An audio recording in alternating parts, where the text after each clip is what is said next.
অন্যদিকে আবার দশকের পর দশক ধরে চলে আসা পাকিস্তানের দাবিকেও নস্যাৎ করতে দেখা গেছে। পাক প্রতিরক্ষা মন্ত্রীর মতে ইসলামকে বাঁচাতেই আফগানিস্তানের বিরুদ্ধে লড়াই করেছে পাকিস্তান। এই কথাটা ঠিক নয়। জিহাদের নামে এই লড়াই ছিল বিভ্রান্তিকর এবং ধ্বংসাত্মক। তাছাড়া অন্যের যুদ্ধে জড়িয়ে পড়ার ফলে পাকিস্তানে দীর্ঘস্থায়ী অস্থিরতা, উগ্রপন্থা এবং সামাজিক ক্ষয় সৃষ্টি হয়েছে বলে জানিয়েছেন পাক প্রতিরক্ষা মন্ত্রী। কি বুঝলেন?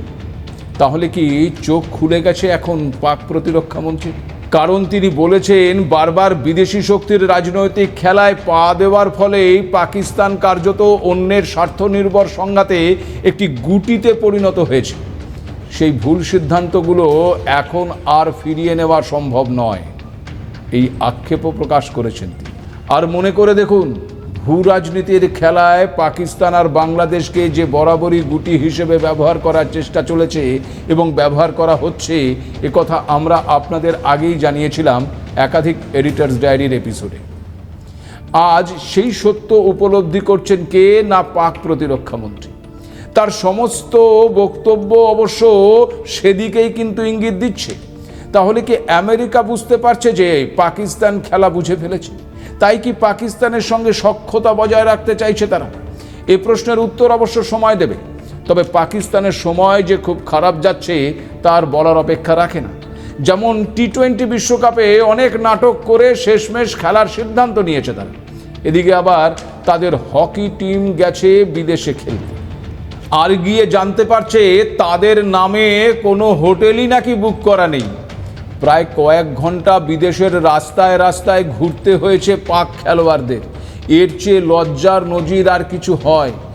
গোটা বিশ্বের সামনে ফের একবার মাথা নত হয়েছে পাকিস্তানের।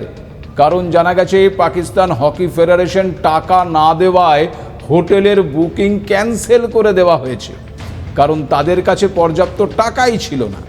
শেষমেশ স্থানীয় পাকিস্তানি বাসিন্দারা উদ্ধার করতে এগিয়ে আসে।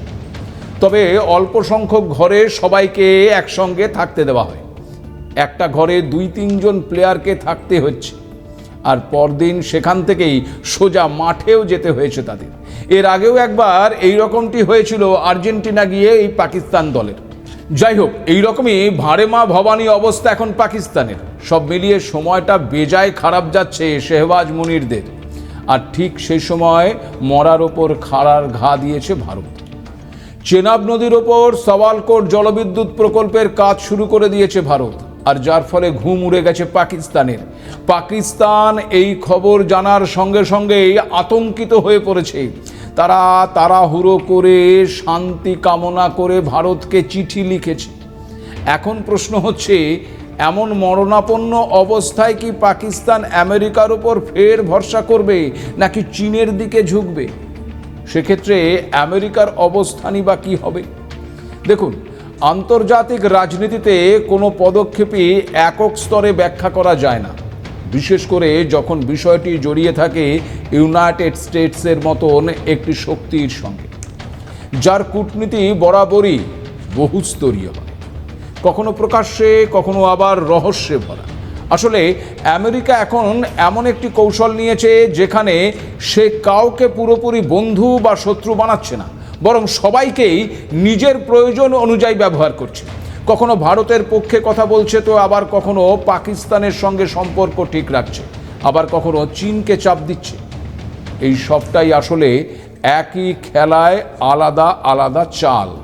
কারণ ভেবে দেখুন, যে মানচিত্রে ইন্ডিয়ার দাবিকৃত সমস্ত অঞ্চলকে ভারতের অংশ হিসেবে দেখানো হয়েছিল, সেটি প্রকাশ করাও হয়েছিল, আর এই প্রকাশ করে কিন্তু এক ধরনের রাজনৈতিক বার্তাও দেওয়া হয়েছিল।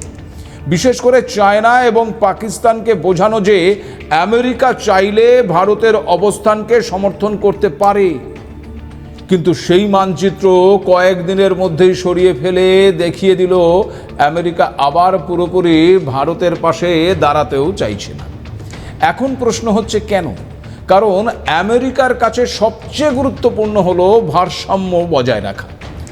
যদি সে পুরোপুরি ভারতের দিকে ঝুঁকে পড়ে, তাহলে পাকিস্তান আরও বেশি করে চীনের দিকে ঝুঁকে যাবে, আর সেটাই আমেরিকা চায় না।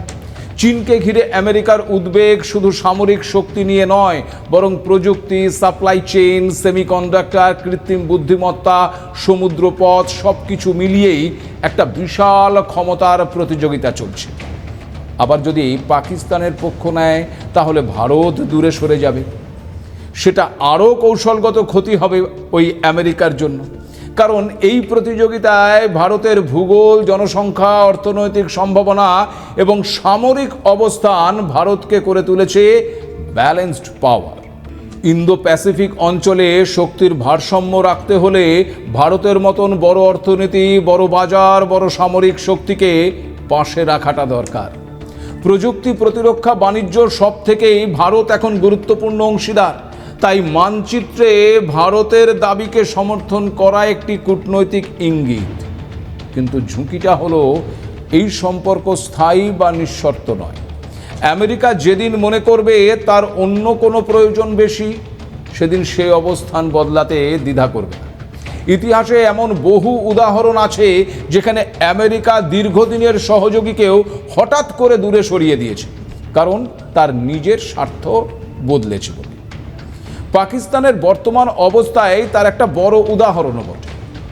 একসময় আফগান যুদ্ধের সময় এই পাকিস্তান ছিল আমেরিকার সবচেয়ে গুরুত্বপূর্ণ মিত্রদের একটি, কিন্তু পরিস্থিতি বদলানোর সঙ্গে সঙ্গে সেই গুরুত্ব এখন কমে গেছে। এখন পাকিস্তান নিজেই বলছে তাদের ব্যবহার করে ফেলে দেওয়া হয়েছে। যদিও আফগান সীমান্ত মধ্য এশিয়ার প্রবেশদ্বার, আর চীনের সঙ্গে ঘনিষ্ঠ সামরিক অর্থনৈতিক সম্পর্ক, এই তিনটি কারণেই পাকিস্তান এখনও কিন্তু প্রাসঙ্গিক। এছাড়া আবার চীন পাকিস্তান অর্থনৈতিক করিডোর প্রকল্প তো রয়েছেই আমেরিকার উদ্বেগ বাড়ানোর জন্য। ফলে আমেরিকার কাছে পাকিস্তানকে পুরোপুরি প্রতিপক্ষের দিক থেকে ঠেলে দেওয়া কৌশলগত ঝুঁকি হতে পারে। এই কারণেই আপনারা দেখবেন একদিকে ভারতের সঙ্গে প্রতিরক্ষা সহযোগিতা, প্রযুক্তি বিনিয়োগ, বাণিজ্যিক চুক্তি করছে আমেরিকা, অন্যদিকে আবার পাকিস্তানের সঙ্গেও যোগাযোগ বজায় রাখছে, কূটনীতির ভারসাম্য বজায় রাখার চেষ্টা করছে আমেরিকা। এটাই আসলে আমেরিকার ডুয়েল এনগেজমেন্ট স্ট্র্যাটেজি। এখন আসি জল রাজনীতির প্রসঙ্গে। এই যে চেনাব নদীর ওপর সওয়ালকোটে জলবিদ্যুৎ প্রকল্প গড়ে তুলছে ভারত, সেই চেনাব দক্ষিণ এশিয়ার একটি গুরুত্বপূর্ণ নদী। আর এই নদীর ওপর জলবিদ্যুৎ কেন্দ্র নির্মাণ আসলে ভারতের কৌশলগত বার্তা।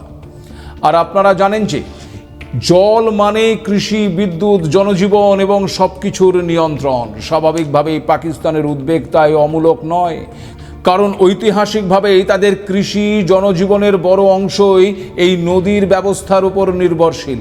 ফলে ভারতের প্রতিটি নির্মাণগত পদক্ষেপ ইসলামাবাদের কাছে নিরাপত্তার প্রশ্নে পরিণত হচ্ছে। আবার আমেরিকা চাইবে না এই জল প্রশ্ন নিয়ে বড় সংঘাত তৈরি হোক দুই দেশের মধ্যে, কারণ দক্ষিণ এশিয়ার বড় সংঘাত মানেই অস্থিরতা, আর অস্থিরতা মানেই চীনের প্রভাব বাড়ার সুযোগ। তাই আমেরিকার মূল লক্ষ্য হলো সবাইকে ব্যস্ত রাখা, কিন্তু যুদ্ধের দিকে ঠেলে না দেওয়া। অর্থাৎ সবাই প্রতিযোগিতা করবে কিন্তু সীমা লঙ্ঘন করবে না। এখন সবচেয়ে গুরুত্বপূর্ণ প্রশ্ন হলো এই পরিস্থিতিতে ভারতের ভবিষ্যৎ কি? দেখুন, ভারতের সামনে সুযোগটা এখন অনেক বড়। বিশ্ব এখন এক মেরুতে নয়, কেউ একা সব নিয়ন্ত্রণ কিন্তু করছে না। এই মহাবিশ্বে একাধিক শক্তি রয়েছে, আর তাদের মধ্যে ভারসাম্য তৈরি হচ্ছে। এই অবস্থায় ভারত চাইলে শুধু ভারসাম্য রক্ষাকারী নয়, বরং নিজেই এক কেন্দ্রীয় শক্তিতে পরিণত হতে পারে। আর তার জন্য দরকার অর্থনৈতিক গতি বাড়ানো, প্রযুক্তিতে বিনিয়োগ, শক্তির নিরাপত্তা এবং কৌশলগত স্বায়ত্ত শাসন বজায় রাখা। অর্থাৎ সবার সঙ্গে সম্পর্ক থাকবে, কিন্তু কারোর ওপর নির্ভরতা নয়। আমেরিকার মানচিত্র প্রকাশ বা মুছে ফেলা তাই আসলে বড় ছবির ছোট ঘটনা মাত্র। আসল গল্প হলো বিশ্ব এখন বদলে যাচ্ছে, আর প্রতিটি বড় দেশ নিজের জায়গা শক্ত করার লড়াইয়ে নেমেছে। আমেরিকা নিজের প্রভাব ধরে রাখতে চাইছে, চীন সেই চ্যালেঞ্জ করতে চাইছে, পাকিস্তান টিকে থাকতে চাইছে, আর ভারত ঠিক করছে সে কতটা বড় খেলোয়াড় হবে। ভবিষ্যতে ভূ রাজনীতি তাই আর বন্ধুত্বের গল্প নয়, বরং হিসেবের গল্প বলবে। কার কাকে কতটা দরকার, কে কতটা স্বাধীন আর কে কতটা শক্তিশালী, এই তিনটি বিষয় ঠিক করে দেবে আগামী বিশ্বের মানচিত্রটি। আর সেই মানচিত্র কাগজে আঁকা কোনো সীমারেখা হবে না, তা নির্ধারিত হবে শক্তি, প্রযুক্তি, অর্থনীতি আর কৌশলগত বুদ্ধিমত্তা দিয়ে। আজ এ পর্যন্তই। নমস্কার।